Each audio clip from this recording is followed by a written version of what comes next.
Entrepreneurs, business owners, professionals who seek excellence, bringing the business classroom to you.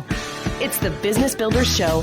Here's Marty Wolff. We still got a long way to go. Yes, we all got a long way to go. Welcome to the Business Builders Show with Marty Wolff, the show for entrepreneurs, business owners, and business leaders. I'm Marty Wolff, your host for the Business Builders Show, and along with my executive producer, DC Taylor, we will be your guides on this learning journey. Let me tell you my super objective in being with you today. I want to enthusiastically share stories and information to inspire leaders. And if you're listening to this podcast, you are a leader, so you can inspire others. My guest with me today is Ahin Thomas, and he is a VP at a company called Backblaze. Welcome, Ahin. Marty, thanks very much for having me today. I'm excited to be here. Yeah, it's going to be a lot of fun. I want to mention this first before we get started. We are recording this interview in the first week of April 2020. And I'm sure everyone will know that America and the world is kind of being disrupted by this COVID-19 / the coronavirus pandemic. So I just wanted to mention that. Let me introduce Ahin Thomas, again, a VP at Backblaze. Ahin's career is focused on building great commerce experiences and developing talent. Previously, he headed up marketing for Symphony Commerce, which is a leader in commerce as a service space. Before that, Ahin was the co-founder and CEO of Vintners Alliance.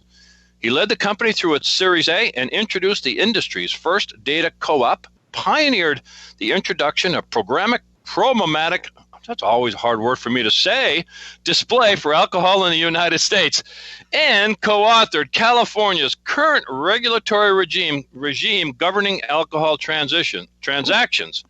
Boy, I'm really having a tough time. I wasn't drinking any wine before this, really, Ahin. I was not. So Vintners Alliance, I suppose you sample some wine too. He also got his MBA from Wharton, his AB from Georgetown. He is a Bay Area native, and he is an experienced musician and songwriter. So the first question I have, how does a guy from the Bay Area end up at Wharton? Talk to me.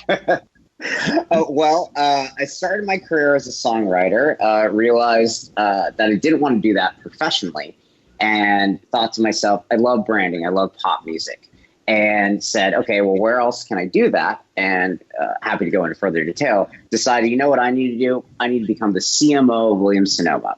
And to transition from being a songwriter to the CMO of Williams-Sonoma, I want to go to a business school that's going to make people think that this branding guy is analytically minded, and wouldn't Wharton be great?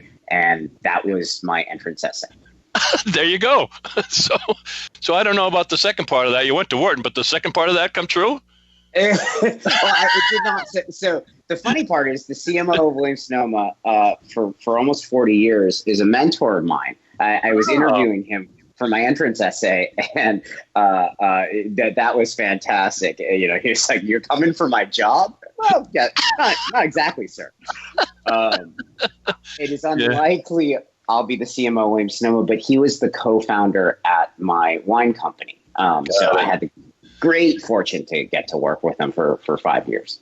Yeah, well, that's great. So all of this started with me reading the story about Backblaze in the March-April edition of Inc. magazine. And if I turn to page, whatever it is, 71, it says, on the left-hand side of the page, it says Backblaze, and all these wonderful graphics. And the other page, it says the, in parentheses, little company that saved the world, in parentheses, online. So Backblaze, tell me what you do there, and then I'd love to talk about its humble beginnings. Great. Well, thanks. I'm the VP of marketing. So in that capacity, I lead our marketing efforts across three pretty distinct customer segments. That is our consumer business, our developer market, and our largest and growing segment, fastest growing segment of SMBs. We have built our business, and let's talk about Backblaze. We've built our business entirely on inbound, entirely on the brand. It's frankly the first content marketing program I've ever seen that actually works. And and so I say that because I inherited it. I think of myself. I try to obviously contribute in whatever capacity I can, but in a large part, I'm a custodian of this amazing company, an amazing story that's been built now over 13 years and still going strong. Yeah. So what I like the story for a bunch of reasons. But I'll refer to it as the humble beginnings again. Brian Wilson was the original founder, if I'm correct there. And he sold a company, was, I guess, hanging around at the beach or whatever he was doing. and then he said, hey, I got to do something different. And I guess without high speeding it too much, kind of Backblaze was started. But it wasn't easy, was it? No, I mean, it is so many great, there are a lot of unfortunate things about the current era of tech, but so many of the great romantic aspects, the lore of tech and startups are fulfilled in with Backblaze. So it's 5 founders starting out in Brian Wilson's living room in Palo Alto, California. And just, they actually had been at 2 previous companies together. So a bunch of friends, getting the band back together just for, one last ride. It's going to be super fast. We're going to make a ton of cash. It's great, so easy. And 13 years later, they're all showing up to work still. Yeah. Wow. Yeah, it was great. By the way, you can find them at backblaze.com. And when you go there, you're going to see these words: cloud storage that's astonishingly easy and low cost. I love that, by the way. That's a great tag. Sounds good. Yeah, it sounds really good. So obviously cloud storage, that's the basis of the company. Again, going through the article and looking at other things that you've done, it appears that transparency is a competitive advantage for you guys. Is that an accurate statement? And tell me why that's worked that way. Yeah, so yes, and happy to. We so many companies claim transparency, and it's this vacuous idea in most use cases. What Backblaze means by it is we actually like to share with our customers what's happening, and the cloud storage market is dominated by some of the largest companies and organizations in the history of humankind. Mm-hmm. In our most generous assessment of their operations, one would say it's a black box. So Backblaze, we've just said, we started out by saying, hey, wouldn't you rather know what's going on? Storage nerds are nerds. And so let's tell you how this works. Our storage server, we believe, is the first ever open source hardware project. And we made it and then open sourced it. And the impetus was driven, we think about the 5 founders, we think about having strong relationships. It's just driven by running the company that you think the way business should be done. And hey, this is interesting, let me share it. What then happens, and again, it's the perfect thing because it's the purity of motivation. What then happens is it turns out people are interested in knowing what's happening and sharing information. And in doing that, look, in the end, we've just cleared an exabyte of data. To put that in context, that's probably something like top 15 amount of data store among data storage providers in the world. We're established, we're scaled, customers in 160 countries, and again, happy to talk to all of that. But look, we offer the same product that Amazon does.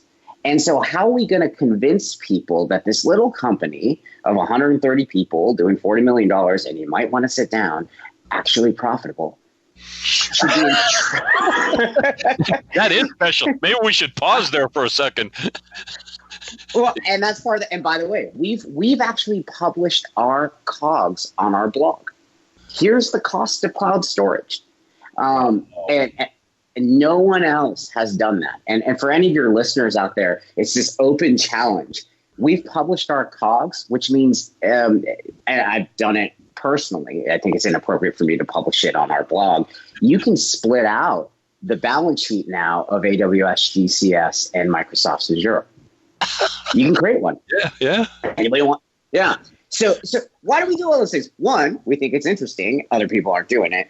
And two, look, let's admit it. We are a challenger, a large challenger, but in a space of titans. So one of the things we need to establish is the credibility that we know what we're doing. We earn your trust. You're giving us your data and asking us to keep it safe and keep it accessible. So let's prove to you, let's demonstrate that we're worthy of that mission. Mm. When did you join the organization, and what attracted you to this fun place? So I'm 4 years old at Backblaze, which, in tech marketing is a lifetime. At Backblaze, that's just, I'm barely they stopped hazing me like yesterday. At least that's what I think they did. I joined Backblaze, a mutual friend of that I have with our CEO, Gleb Budman. Gleb forwarded me an email from Gleb. I had just finished my last job and I was looking for another one. And our mutual friend said, "Hey, Gleb's a good guy, and you should check this out." And I looked at it and I said, the email says, we're looking for a VP of marketing. I've written a blog post. Why? And I thought to myself, well, what's a Backblaze? And I Googled it and I said, well, storage infrastructure in San Mateo. I live in San Francisco. It's 20 miles north of San Mateo, California. Mm-hmm. And I thought to myself, storage infrastructure in San Mateo. No and no. No interest. Okay. So let's move on. And I still remember moving my mouse to the trash can button on this email and then thinking to myself, who writes a blog post for a job description? Okay. It sounds pretty innovative already here. Yeah. Yeah. And so I clicked on the link and it's just an incredibly coherent blog post. Again, I've never heard of this company. And it says, we're hiring our first VP of marketing. Here's why we need this person. Here's why this is the right time for us. And here's what we think the job responsibilities are. And it's so rare that you just get coherence in what the role is. I'm sitting there scratching my head and saying, well, now, and I was feeling cynical. Understandably so. I said, whoever actually wrote this blog post is a very interesting person. Now, clearly that's not the CEO. How could that possibly be? Okay. But the other interesting thing about the blog post, which we have since extended, is there was some modest homework to do if you wanted to apply. It effectively said, look, you don't know about this company, but give us a marketing plan anyways. And which I also appreciated. Hey, let's talk about the actual job. And so I thought to myself, I actually really want to know who wrote this blog post, because maybe when I go get, my real job, I might try to poach this person or something. And so I applied, and I had the great fortune to meet with Gleb, and I'm 5 minutes into my first conversation with the CEO of Backblaze, and the little voice inside my head is screaming, "Oh my goodness, this is the guy that wrote the blog post." That's great. And then the next thing the voice inside my head is screaming is, "Wait a minute, you're talking to CEO. Focus." Bring it back, brother, right? Yeah. Oh, that's great. So did you get hired on the spot, or what did it take? I did not. And so they invited, I had good fortune to get invited back for the next round, kind of meeting larger parts of the organization. And then kind of as some color to the story, that the night I met Gleb, I was playing in a basketball game and ruptured my Achilles. Oh. So, yeah. Oh, terrible Yelp reviews on that. I would not recommend it. So it's amazing when the head of HR for a job you just applied for calls you and says, "Hey, we'd like meeting you. Can you come back?" And your response is, "I'm currently on painkillers. How long can I play this for?" I hobble into this office, on my little one-wheel scooter, and just feeling absolutely miserable. But so grateful for, my interactions with Natalie, our head of HR, and she was so accommodating. And I was like, wow, okay, cool. Like CEO, that's the real deal. HR, that's accommodating and a resource and helpful, novel thoughts. And I met, I don't even know how many people, a significant portion of the team. It was, one of the first outside executive hires for Backblaze. And so it was a big deal culturally. And I just fell in love with the team. Yeah. And bringing it back to our differentiation, our transparency, the transparency also extends to how we treat each other as teammates. And one of our screening things is just the motivation to have the team succeed, which is, the polite way to say, we've somehow managed to avoid being a wildly political environment. I have never had a day at Backblaze where I've questioned anybody's motivation. Don't get me wrong. We do dumb things all the time, But I always and invariably see the motivations of what's happened here is we thought we were doing the right thing for the business. We thought we're doing right by the customer. And so 4 years ago, that was my suspicion on who and what this team was. And I thought to myself, man, I sold dishwashers to the Kmart mom. I've slung booze across the nation. I could probably hawk some storage. Let's talk cloud storage. What the heck? That's fascinating. Well, you just described part of the reason, I'm sure, why you are profitable. And by the way, I'm speaking with Ahin Thomas. He is a VP at Backblaze. His first name is Ahin. His last name is Thomas. You can find him on LinkedIn. I think you wouldn't mind people connecting with you on LinkedIn. Company again is backblaze.com. I love saying the tag they have there. Cloud storage that's astonishingly easy and low cost. So I guess I have to ask about this low cost thing. Am I reading this right in Inc. magazine? It's dollars per month? Like little dollars per month? Talk to me about that. And how you pulling that off? Yeah, it's a bit, it's a bit. I'm telling my parents, I'm looking at the storage company. My dad and my mom are like, oh, what do they do? Well, we compete with Amazon on price. Where'd our son go wrong? Yeah. Like, oh no. So what do? We've innovated what is generally regarded as the lowest cost of storage on the planet. We've made our own storage server. It's called the Storage Pod. It celebrated its 10th anniversary last winter. And happy to talk about that. And the mentality of building it speaks Backblaze. We said, hey, we think people need affordable data storage. You don't want a cheap surgeon. You don't want cheap storage, but you do want affordable. So purpose-built infrastructure from the ground up with the customer need in mind. It drives two products. One, for $5 a month, we will back up all the data on your computer. That was our first product. And the second product is a proper public cloud. It's similar in performance characteristics to Amazon's S3, except the difference is on the storage basis, we are 1/4 of Amazon's price. And importantly, our pricing table is public and is one line. It says, if you want to store a gigabyte in B2 cloud storage, it'll cost you half a penny a gigabyte a month. If you go to Amazon, Google, and Microsoft's website, their pricing table is 9 rows long, varying on how much storage and which way the wind is blowing, and literally requires a calculator. Yeah. So affordability isn't just about your budget. It's being able to predict what the bill is from month to month, because then you can plan for it. Sure. Yeah. So we're talking $5-6 a month on average. That's about it, right? I mean, I want to repeat that.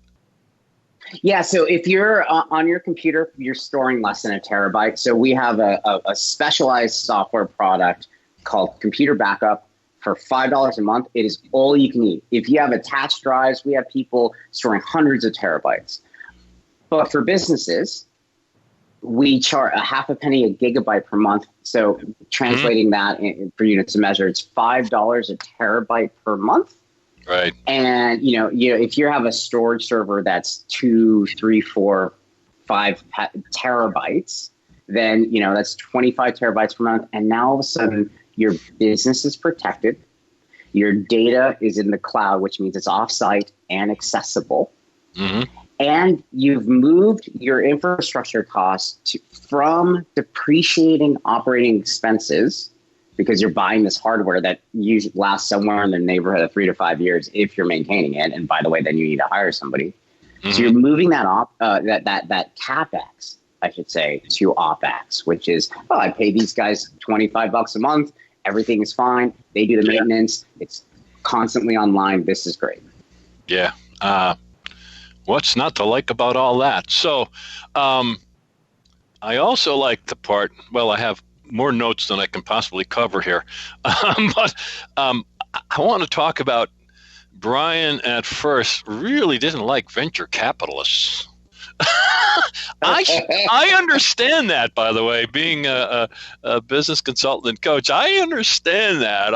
So can you relate some of that story? And I believe that has changed, but he had a certain feeling about venture capitalists at the beginning, correct? Beginning, middle, and end. So, okay. We went on record, and the marketer in me was a little choking about the prior company the founders had together, and it was called Mail Frontier.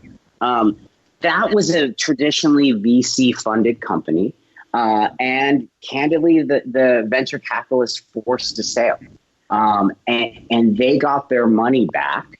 They wanted their money back, I should say. Yeah. And they were willing to do it at the expense of the employees and the common shares. One thing I am happy that we went on the record about is Brian and a woman named Pavni, who is now one of our investors, pounded on the table and said, we are not washing out comp. And that was literally money out of the executives' pockets because they were going to get taken care of. That's how these things normally work these days. But the employees were going to get washed out, and they just said, absolutely not. And then, one of the VCs was being, unfortunately, stereotypically himself. And, there was millions of dollars on the table, and there was an issue over $100, literally $100. Not that they were worried about a miscalculation. He just wanted his $100. And so Brian, true story, he wrote him a personal check. I saw that in the magazine article. What a trip. That's amazing. And so he's like, wow, I got to be careful which cocktail parties I go to after this one. But the story on Backblaze is they got together and they say, listen, we love working with each other. Let's keep this under our control, which means our founders went without salary for 2 years. That's tough. And then, after that second year, it wasn't like they went to market salaries. And so but what that sacrifice gives our company is, in our history, in 13 years, we have taken $3 million of outside investment, $500,000 from friends and family, and the balance from a private equity firm called TMT that have been great and patient and wonderful. And so and this is part of the modern era in tech, most venture funds operate on, I'm going to give you $1 a day, and 5 years from now, I need $5 minimum. And we'll do whatever it takes to get there. That ends up driving the company. And when you don't have that overhang, that's when you can say things like, you know what, we're going to build this company brick by brick. We're going to do what's right for servicing our customers. And we're building this truly for the long term. So what does that mean? We have a 50% gross margin. That's a great gross margin. we can build a business. Even at this pricing, you managed to do that. And that is astonishing, to use that word that we've been using. That's astonishing. Yeah, what a great story. We're not wrapping up yet. I want to ask you one more question, but I want to again tell our listeners we're speaking with Ahin Thomas. He is a VP at Backblaze. You can find them at backblaze.com. You can see their story there if you can get your hands on digitally or otherwise. The March-April edition of Inc. magazine, they have a wonderful spread in there with great graphics. You'll love the story. It is incredible. So I guess I'll ask this question at the end, and it's almost an unfair one. But obviously, I said at the very beginning of the show, Ahin, that we're in the middle of this worldwide pandemic. How do you see your organization or organizations like yours being affected? Yeah, and this is brutal. I'd love to go into it because, frankly, not enough people are talking about it, and we're all trying to figure this out. But let me pause because I appreciate the LinkedIn plug and I appreciate the website plug. And for the audience, feel free to connect with me on LinkedIn, Twitter, whatever, or shoot me an email, ahin@backblaze.com. And all our executive emails, including our CEOs, is on our website. We love engaging with our community, customers, and otherwise. With that said, this is a crazy time. And how does it? Yeah, I'm happy to take this in any direction you want. You know, the immediate response. We were one of the companies that really held back on sending, the obligatory vanilla statement from our CEO saying, we're keeping our team safe and all that. We shut down our office and canceled our travel before shelter in place in California was implemented. Mm-hmm. But we felt from a communication standpoint, none of this affects our customers because our services are uninterrupted and we are taking the steps short-term and long-term to make sure they stay that way. So from a business standpoint, there's no news here. Demand in the leading indicators of demand, traffic and account grades have taken a significant dip in the last 2 weeks. Mm-hmm. And what we're looking at, however, is when this thing turns around, and it will. It may be in May, it may be in June, it may be later, but it's going to turn around. And in those early days, a company that provides, again, what we say astonishingly easy and affordable, but let's be honest.